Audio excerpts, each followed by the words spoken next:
Hyderabad gadget काय आहे? हा निजाम काळातील एक दस्तऐवज आहे. त्यात गावागावातील संपूर्ण माहिती जसे लोकसंख्या, गावातील जाती, जमाती किती, जनावरे, झाडे संपूर्ण माहिती आहे.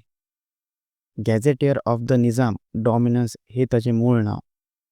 हैदराबाद गॅझेट हा 1918 मध्ये निजाम सरकारने जारी केलेला एक अध्यादेश आहे.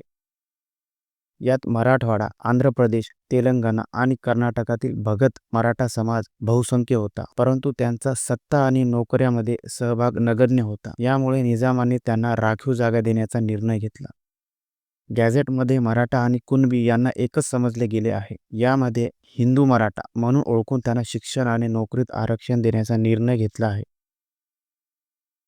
1918च्या गॅझेटनुसार हैदराबाद संस्थानातील 17 जिल्ह्यामध्ये सुमारे 98,45,000 लोकसंख्या होती. त्यापैकी 16 लाख कुणबी आणि 4 लाख मराठा अशी नोंद आहे.